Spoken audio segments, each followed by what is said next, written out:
Assalamualaikum everybody. Welcome back to the Disrupting the Narrative podcast. Today we're here with Sean and Robin from Jewish Voice for Peace.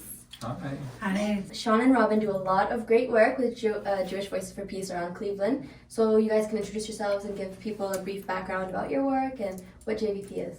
Okay.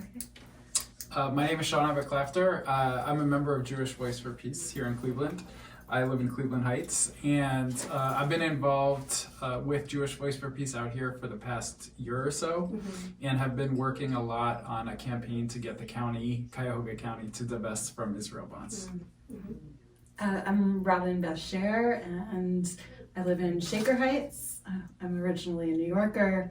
I have been a part of JVP for a long time from afar, and involved in a lot of community organizing in other realms, but got involved after October 7th very actively here in Cleveland with JVP and CPAC, just as a way to help actively and not just watching it. Of course, yeah. I had a question about how you guys got involved with JVP and like what kind of started that for you guys, like your personal journeys. What did that look like? We only have a half an hour. I could give you a very quick summary for me. Yeah. So my mother is South African. She's white South African and left South Africa in the 70s because she did not agree with the apartheid government in South Africa and participated in the anti-apartheid struggle in South Africa before she left, and then from New York City where she went.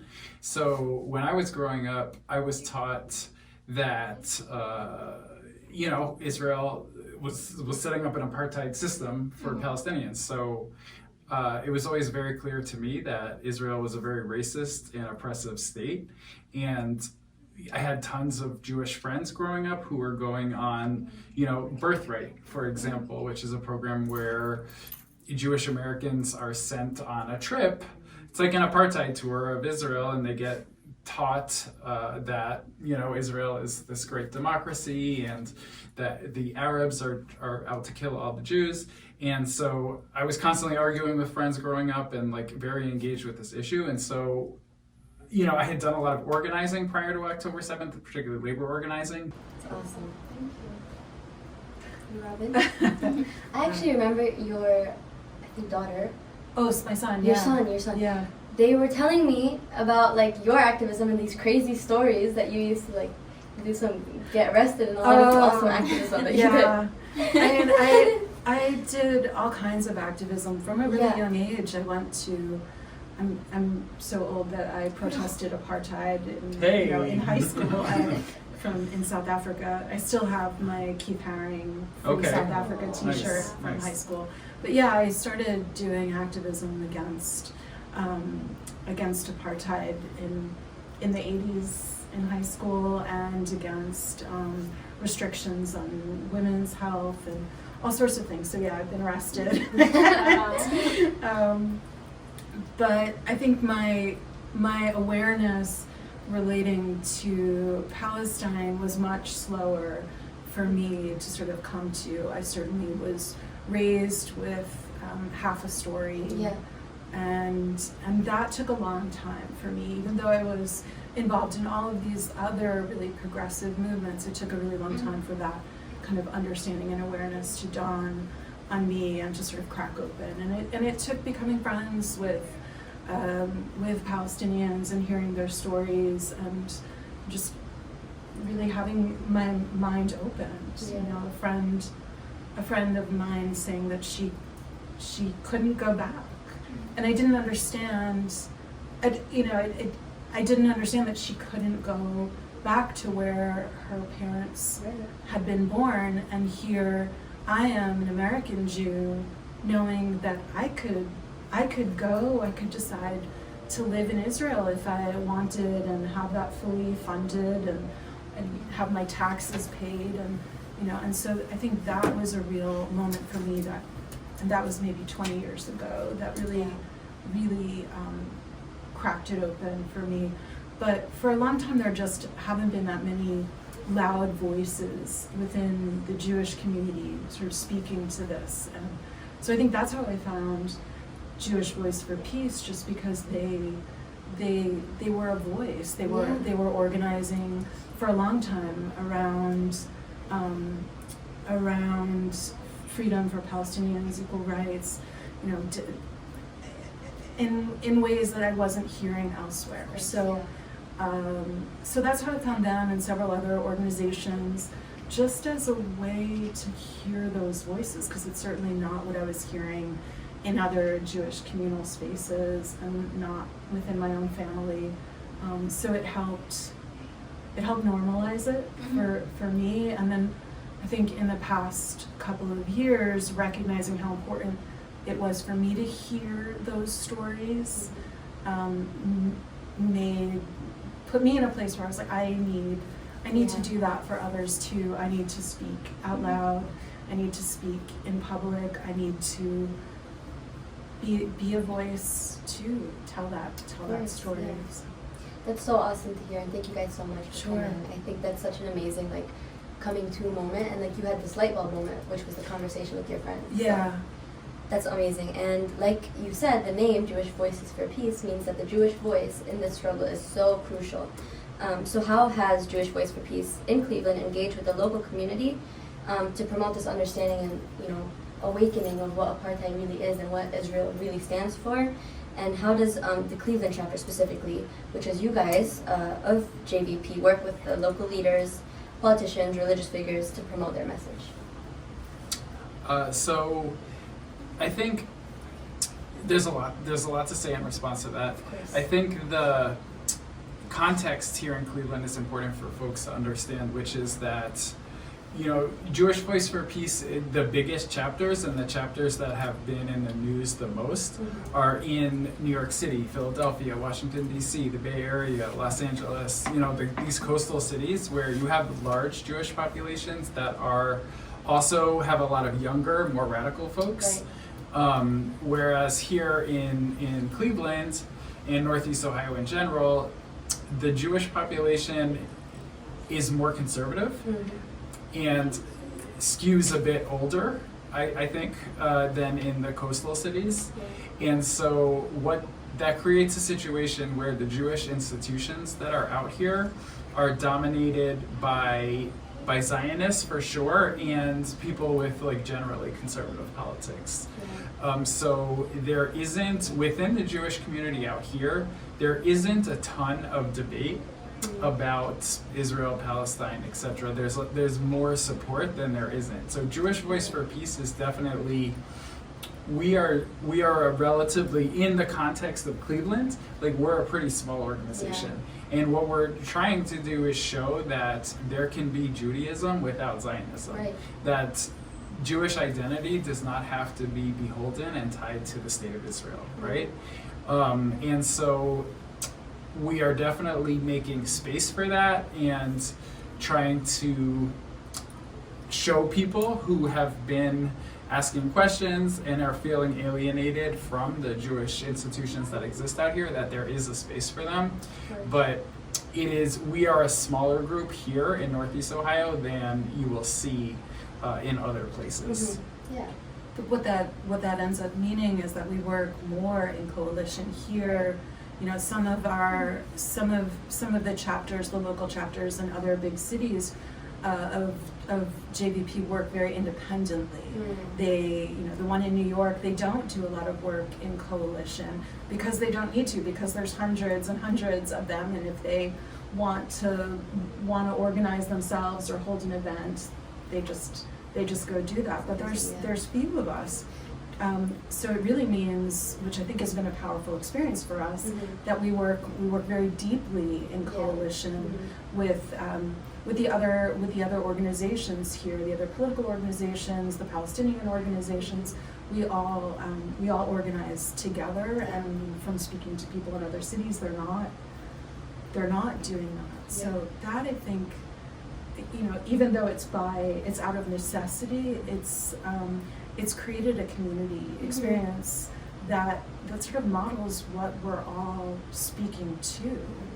Right, and like you said, you guys work in coalition heavily with the Palestinian activists and organizations in Cleveland, that you would never guess JVP is a small organization because of the impact of the Jewish voice in this coalition. So that's really amazing. I was going to ask, what about the religious leaders aspect of it? Have you guys worked with any religious leaders, specifically any like rabbis, for example? And are there any, like, excuse if I'm like No, very It's fine. educated on this, but Yeah. are there any like places where you guys can go to worship that are not like heavily linked with Zionism? Yeah, so there's a national organization called Rabbis for Ceasefire that that brought together rabbis from around the country to create prayers and to hold rituals and to hold gatherings. We in Cleveland have I think 4 rabbis that are associated with that organization, although only one of them is the leader of their own congregation. The other 3 sort of do independent work. So there is one congregation that has a rabbi who's been very outspoken. She's taken part in a lot of the organizing that we've done in Cleveland. We've worked with her to create rituals that we've done at City Hall. She's spoken several times at County Council. So it's been good to have a space, to have a religious leader among us. And again, in other cities there's more of that, but some of it, we've also just had to create on our own. Yeah. Yeah, that makes sense. Our next question is if you can share any Cleveland-specific initiatives or campaigns that Jewish Voice for Peace has undertaken recently. And we were thinking of SB 297, but of course feel free to talk about that and any other initiatives that you guys are working on. Yeah, for sure. I think we could start by talking about SB 297. So, to explain to folks what that was about, over the past, I don't know, is it decade or so? I don't know how long the IHRA definition has been circulating. Yeah. Like let's just say decade or so, there's been the development of a definition of anti-Semitism that originated with an organization called the International Holocaust Remembrance Association. And as I understand it, the researchers or the people that originally created the definition didn't intend for it to be used in a legal framework. Yeah, it was just a working definition. A group of people got together to try to come up with a new definition of anti-Semitism sort of post-Holocaust. Like, how do we reframe our understanding of what the word anti-Semitism is? But yeah, it was never meant to be codified, and even the people who wrote it have said this was not meant as law. This is a working definition. It's still a draft, essentially. And if you read the definition, it starts off pretty uncontroversially. It's like there's a lot of statements in there that nobody would particularly disagree with. Where it starts to get problematic is they attach contemporary examples to the definition of anti-Semitism, and those contemporary examples, very quickly, some of them start talking about criticism of the state of Israel and name specific criticisms, like claiming that, I don't have the exact text in front of me, but claiming that Israel is essentially a racist colonial state, more or less, is a definition of anti-Semitism, which, I was a history teacher for many years. I would say that is a historically accurate and factual statement. If you look at what the words colonial and racism mean, it's like definition of those terms.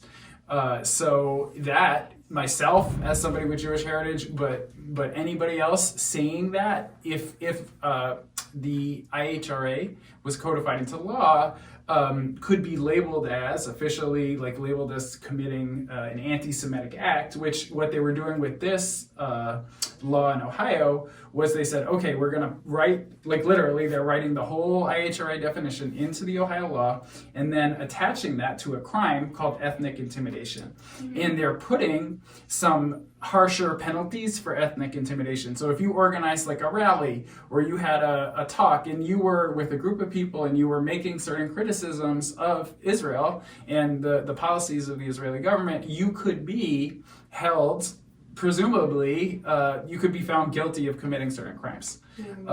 So Jewish Voice for Peace, as well as, Palestinian organizations, as well as CARE, as well as so many organizations around the state came together to pressure our representatives in Columbus to tell them not to do it.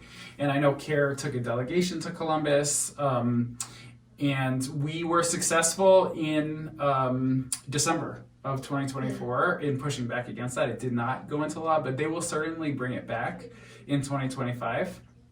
So we will have to fight again. But it's an unconstitutional attack on free speech that really distorts an accurate understanding of anti-Semitism, which is the hatred of Jewish people, and really makes it about criticizing Israel and preventing people from voicing those criticisms. It's part of a larger problem that Zionist organizations and organizations like the ADL and AIPAC for years very quietly have done a very powerful and effective job of entangling Jewish identity with Israel. To the point that any criticism, not even having to do with these definitions, but just a sort of on the street understanding of what it means to be Jewish is entangled with Israel, and any criticism of Israel is somehow anti-Semitic.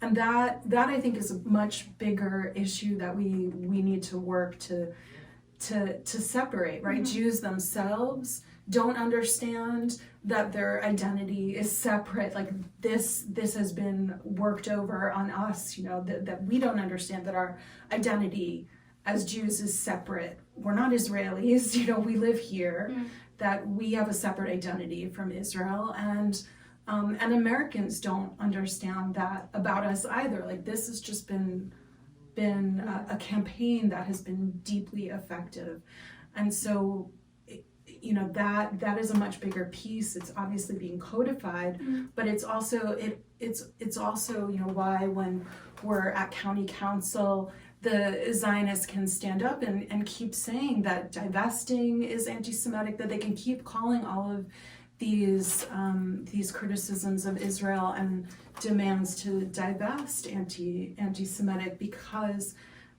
these identities have been so effectively conflated. Yeah. That's actually the same way you said, like at county council, they go up there and they'll give like some statistic, like 90% of Jews are Zionists, so therefore you hate all Jews. And it's like, how do we get them to understand that the part of your identity that's problematic is not the Jewish identity, it's the Zionist identity that identifies with the racist colonial state, which actually brings us to the next question, which is very obviously a challenge of the Jewish community. What are some challenges and successes that you've experienced in building alliances in Cleveland with other religious and ethnic communities as well as your own, and just in general, what have been some challenges and successes? Well, I mean, the successes have been working in coalition, like CPAC is a great example of all different types of groups coming together. And, Jewish Voice for Peace has been very active in CPAC. And for myself, I would say that's been the most rewarding part, has been being able to join with other folks and work together on a campaign together. So I think that's been a big success, is that people have come together across religious and political lines to work together. And we had this success with SB 297. Hopefully we'll have a success with Israel Bond soon. We'll see. But, regardless of what happens in the next few weeks with the county reinvesting, the work that we've done here has caught in the attention of people all over the country. Yeah. And so there's people starting campaigns around Israel Bonds who are looking at what we've done and around the state. So I think we've had a lot of success in working, outside of the Jewish community, let's say, and then I think the challenges really are with the more conservative Jewish community out here.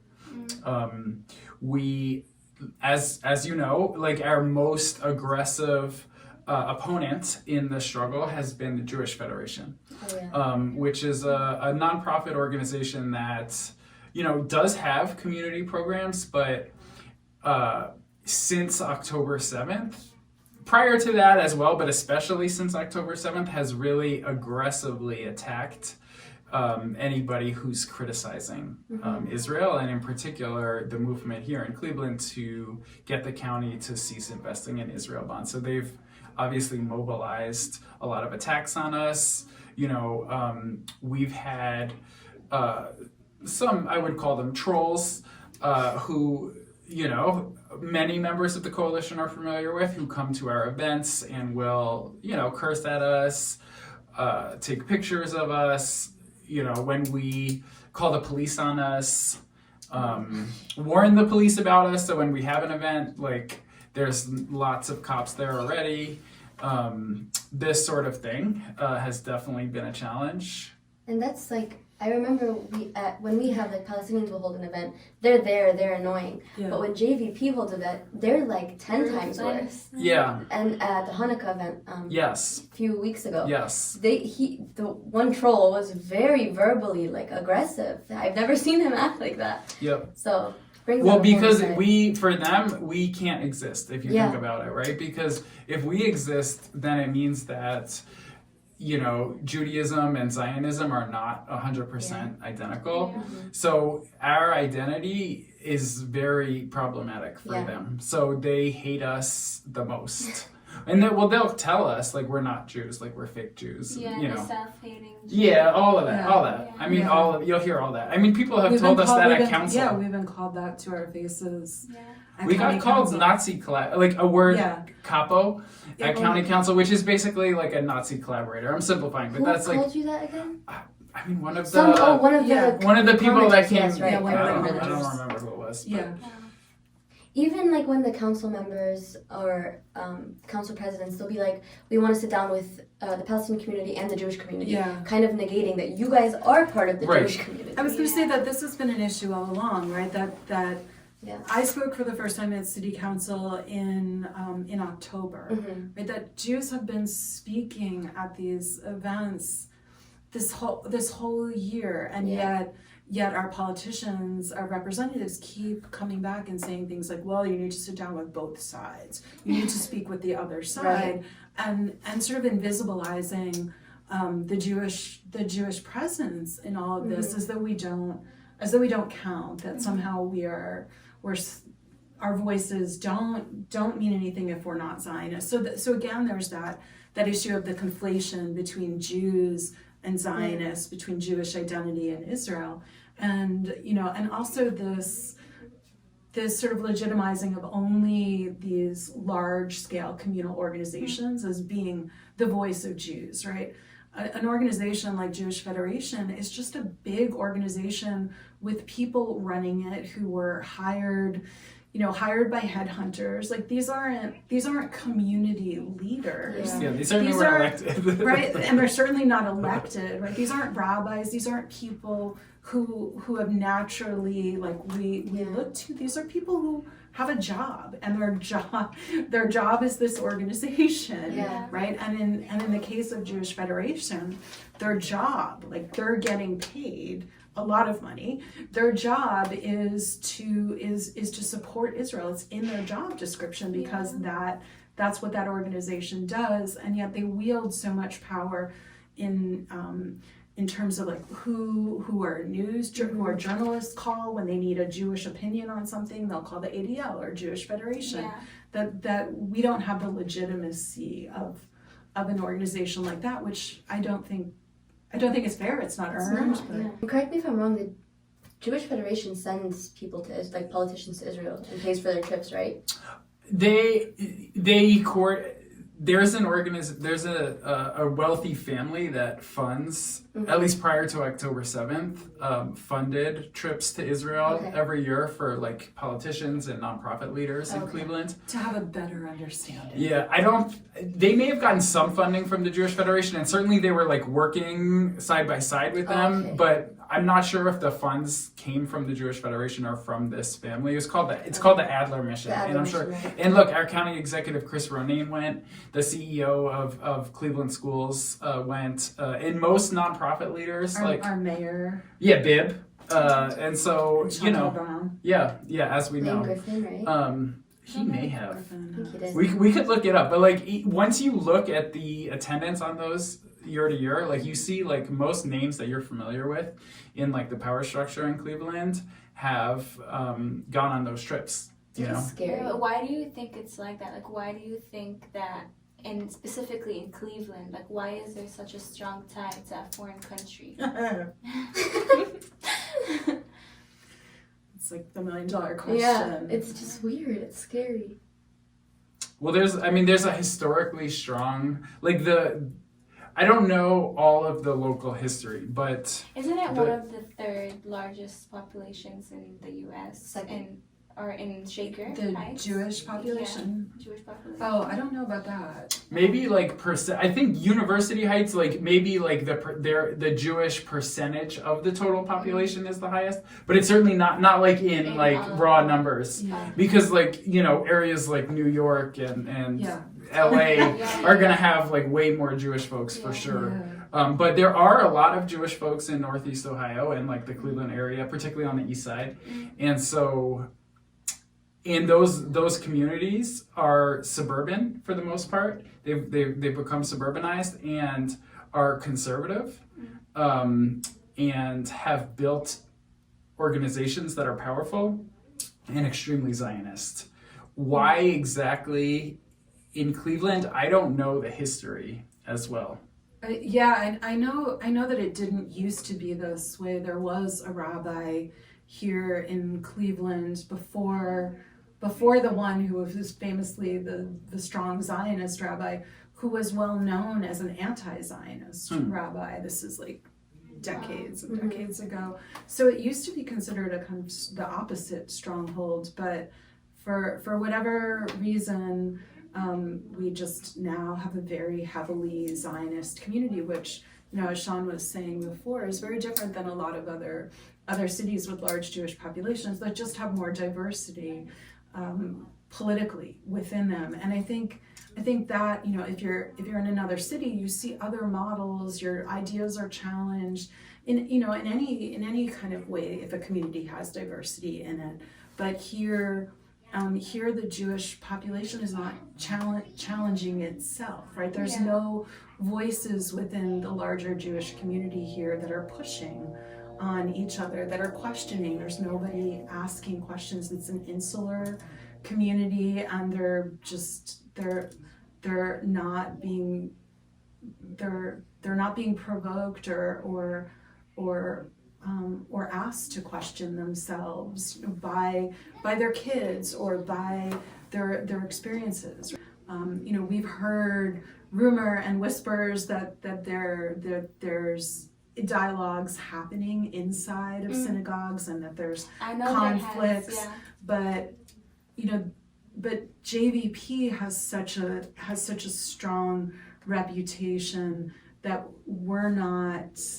nobody will let us in to have a conversation. That if we try to, which we've tried, if we try to say cross promote something or share, suggest doing a dialogue together, that it just within the Jewish community, with another Jewish organization or with a synagogue, Who would be Zionist. that it's a no-go. And that's from within the Jewish community. JVP is seen as so radical. I do know that there are other things happening in the Jewish community very quietly. There are some dialogue, conversations happening, but there is a real fear and a real conformity within the Jewish community in Cleveland. And again, a lot of this is, things I'm hearing secondhand. That it's really difficult. We haven't made a lot of headway there in ways that I really, really wish we could. And I know is really the work that we need to do. And that I've been really struggling with. I think it's the work that we can do and we need to do. It's not pulled on it's not the burden of our Palestinian friends to have to break in there.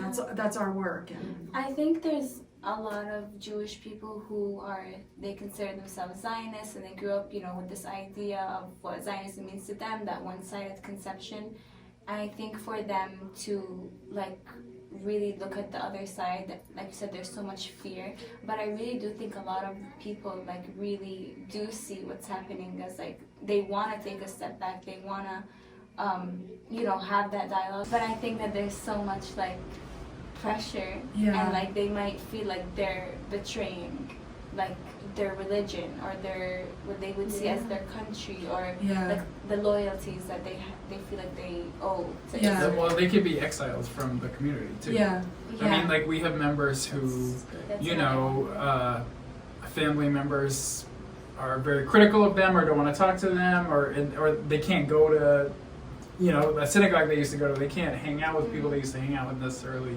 So yeah, people get exiled from their community. So it's very difficult. Yeah, it's not easy. And like I'm sure from the Jewish community standpoint, it's a lot different because the consequences of mobilizing Jewish folks who, you know, weren't raised with a more like belief to liberate Palestine or whatever it may be, is completely different because you could actually get exiled and a lot of things happen. But I do think the Jewish community isn't alone in terms of not mobilizing the community. I mean, the Muslim community is struggling a lot as well, getting their people out of their comfort zone. Yeah. That fear still It's just exists. fear, and I feel like Yeah. that's something that's across all communities. Is people are scared of the consequences, but I do think that what could happen in the Jewish community is substantially worse because obviously it's like betraying your religion or your culture or Yeah, it's whatever. like you're stepping out of something So, you yeah. knew your whole life. And But what they're stepping out of is a lie. Yeah. yeah. And But how do you get someone to realize that? Yeah. Like, have there been moments in your life where you were able to open out someone else's eyes? I think it's slow. I think it takes time. You know, I went to an event last semester actually at John Carroll, where the Palestinian journalist Summer Badawi spoke, and there was a man there who was a Zionist and was sitting in the audience, and at the end he just started yelling and screaming, Yeah, it was and there. his face was so red, and I spoke with one of the organizers afterwards, and I was so furious. You know, I felt ashamed and angry that for everything that he lashed out at Summer Badawi about. And one of the organizers said, you know, he was speaking out of emotion. Like he probably, you know, he just had so much more grace and forgiveness for this person than I did. But it's like he was reacting with so much emotion. He couldn't hear. Like the whole talk was factual Yeah. and powerful and full of images, and this man erupted afterwards. And I've been thinking a lot about that since, about that sort of emotional reaction that I think a lot of people, a lot of Zionists are having, that they cannot handle the truth, right? It's like that they have this. It's too painful for them. It's this enormous house of cards that is coming down, and there's a tremendous burden of pain and death and violence that has been wrought in our name, and to take that in and to accept the weight of it is, I think, necessary, but too painful for a lot of people, and so they react in these really aggressive ways, like Yeah. And I think a lot, like a lot of older folks aren't going to change. Yeah. They're just not. It's the younger generation that is changing. And like you look at all the protests on the college campuses, the younger Jews were leading, like in leadership in a lot of those, you know, and so that is happening for sure. And even in our organization here in Cleveland, like there's younger Jewish folks who grew up in the area, who, you know, one way or another got educated and decided that they couldn't, you know, support what they were being taught to support anymore. So younger folks are changing. So I do think that shift is happening. But the older folks, I don't think it's going to happen for a lot of the reasons that Robin was saying. Yeah, I think their sense of identity is too intertwined with Israel, even if they've never been to Israel. Even you know, it's just this narrative that's been taught to them. I had this conversation with my mother, where we were talking about everything that's been happening, and she said, I know it's wrong, but I can't vilify Israel. I said, Mom, we're not Israeli. We're Americans. You've been to Israel once for like a week. You know, you should be able to criticize this country in the way that you would criticize any country that's doing what it's doing. It has nothing to do with you being Jewish. You know, she said, I can't vilify Israel. Yeah. Just because she's Jewish. I think like even at the inauguration of Trump, or like in every kind of setting, like it's so intertwined with like caring about America is also so intertwined with Israel.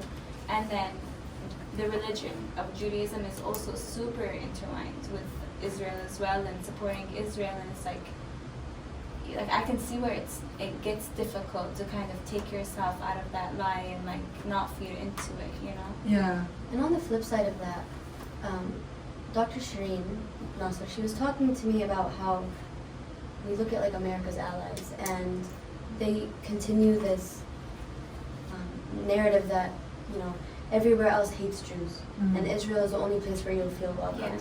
And it's kind of like anti-Semitic in its own regard. Yeah.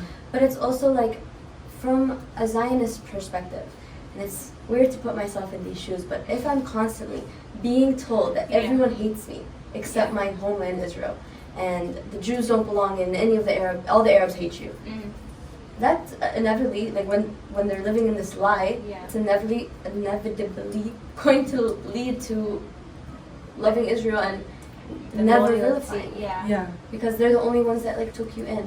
Yeah, and if that's the only story that you hear, and you stay within a community that doesn't question that, then of course it makes sense. I mean, I come to this work as a writer and a teacher of literature, so for me, you know, I absolutely understand the power of narratives and the power of stories, and you know, and see the way that it holds sway over the stories we tell, right?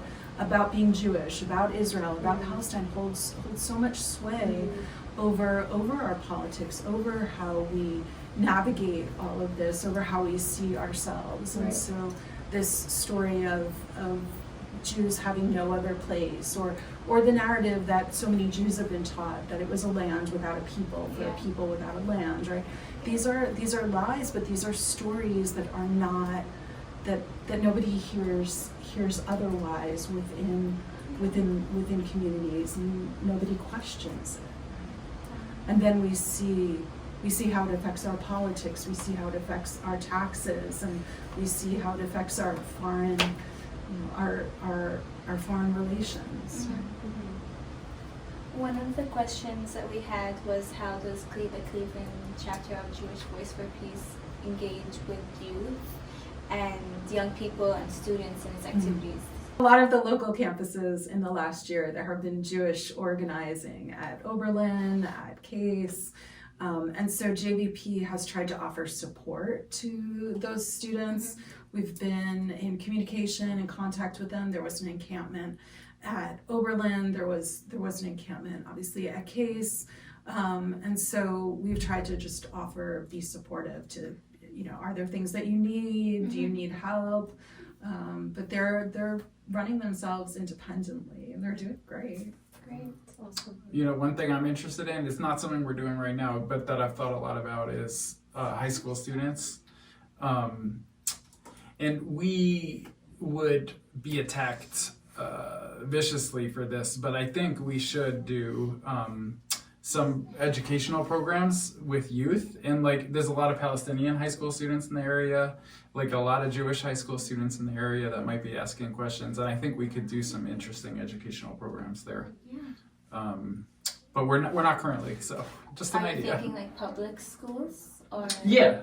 I mean, we wouldn't be able to do it in the school buildings, but it would have to be like at a community organization. Kier actually, our executive director Fatin, went to Beechwood City Schools one time to like give a presentation about Palestine or give a presentation about Islamophobia. I don't actually think it had anything to do with Palestine. Yeah, I think But it was this- just right? Islamophobia. Yeah, it was just, so the superintendent or the principal of the school wrote this whole email complaining about Fatin, how she's an anti-Semite, this, that. So it is like, and she was really heavily attacked by this school, and I think now she's filing a Title VI against them for it. Wow.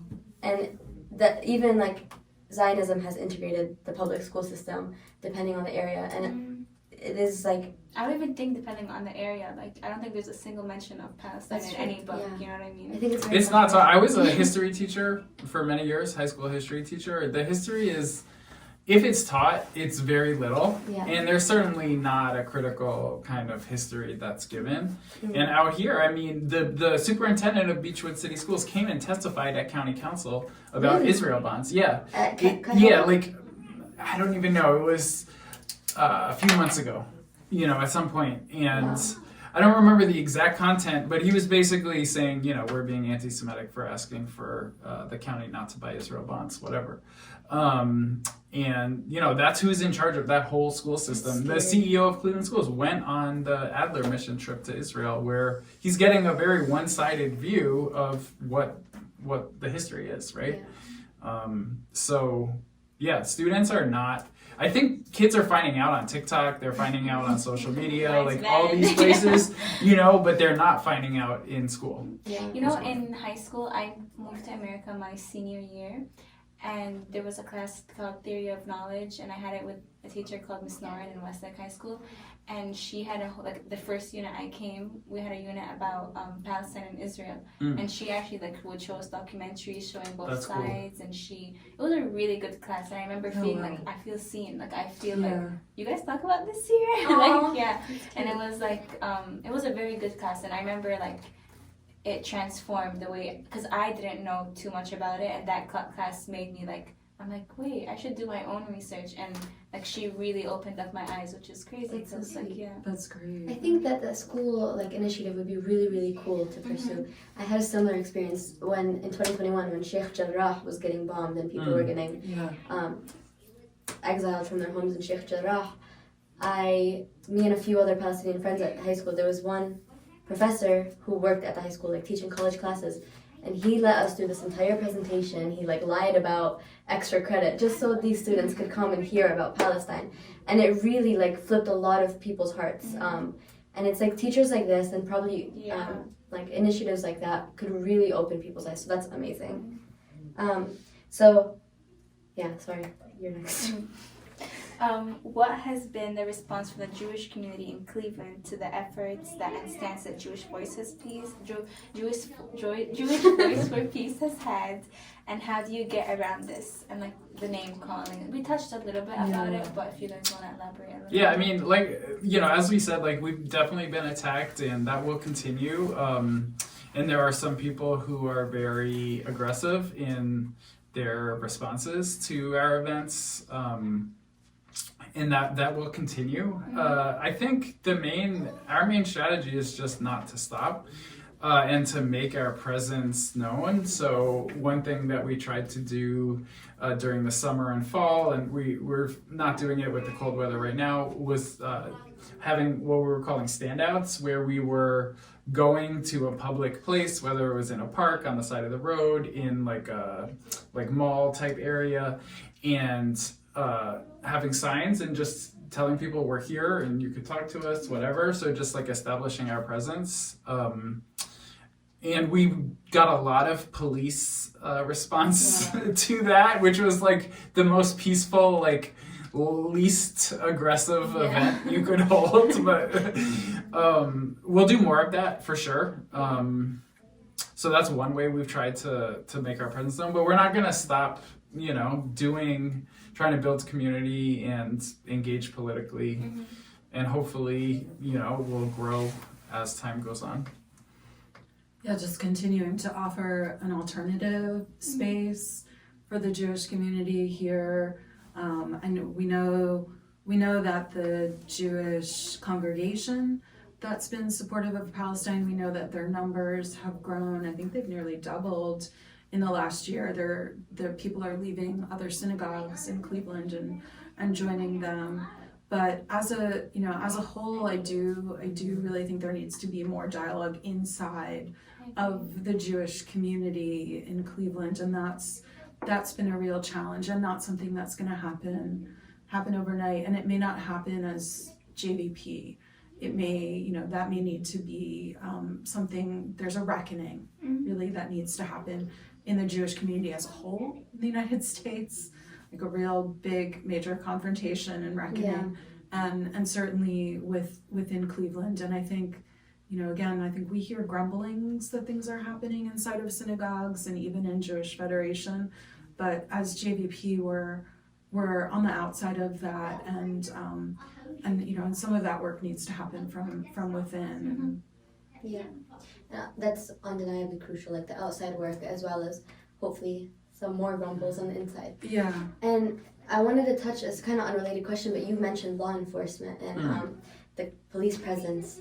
And what I find so ironic is at these county council things, for instance, or a rally, and there's Jewish members who are coming to support JDP, and the police are pushing and being insane against Jewish people. And like you guys, they're pushing, they're being insane, and the Zionists are here calling us the anti-Semites, when the very people who they're begging to support them are pushing other Jews. Yeah. So what's this kind of like this, I think there's a big tie with law enforcement. And another thing is like CARE is doing this initiative against Cop City in Atlanta, where they bring IDF soldiers to come and train the police, which in turn will be used against JVP eventually. Yeah. So it's just like this weird full circle. Well, the absurdity of us as Jews speaking on behalf of Palestine, on behalf of what we want our tax dollars to go to, and being called anti-Semitic, I think that alone should demonstrate the problematic nature of using that language to refer to criticism of Israel. And that should be proof enough. In Germany, it's illegal to criticize Israel because they have codified the IHRA definition of anti-Semitism that we were talking about before. So as part of their denazification after the Holocaust and as part of their sort of reparations, they have these very strict laws about anti-Semitism there, and that includes criticism of Israel.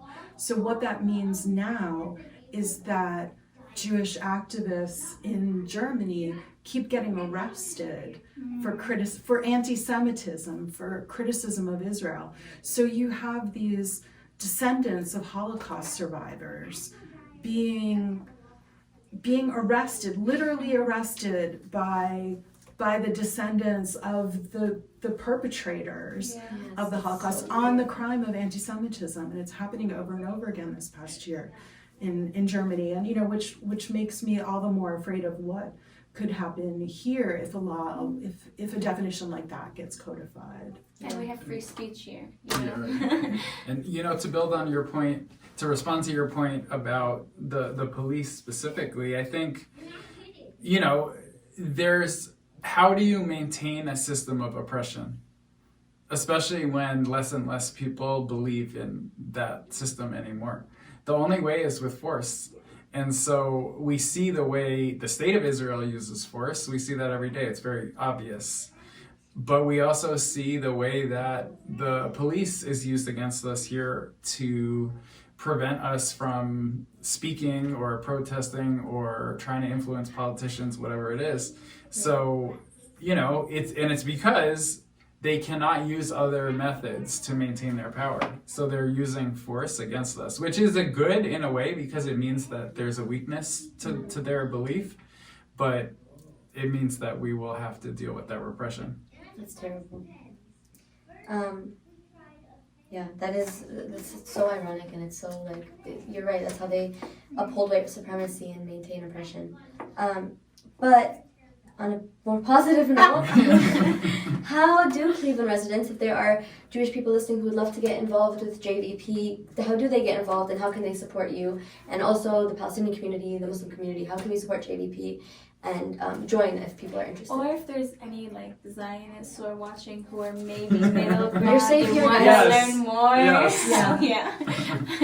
Maybe there's someone that wants to reach out, start that inter-dialogue. Yeah, we'd love to talk. Yeah, we would love, we would really love to have more conversations. I mean, there is a wide range of people who are coming to this work from within the Jewish community, coming from all different backgrounds. We have people who were raised Zionist and and just had an awakening, and we have others who weren't raised with any Zionism at all. So there's a really wide range of opinions within JVP and understandings and experiences. That conversation is really important. But to join JVP, it's easy to find us online. We're jvpcle.org. Probably .org. But if you Google it, you'll find it. We should know the website. But if you Google JVP Cle, you'll find our social media. You'll find our Instagram is where we're most active. You'll find our website. You'll find them on Canary Mission. Probably. You'll find an interest form on our website that you can fill out, and then somebody will get back to you. Like when I wanted to join JVP, I filled out that little form, and then Robin gave me a call, and it was great. And here I am today. So you can do that, and we'll get in touch with you, or you can just DM us on Instagram. We'll get in touch with you. We have an email that you can find on our website. Or you can come to any of our events. Like there are many ways to get involved, and we would love to see you. Thank you guys so Thank much. you. Thank you. Thank you. Bye, guys.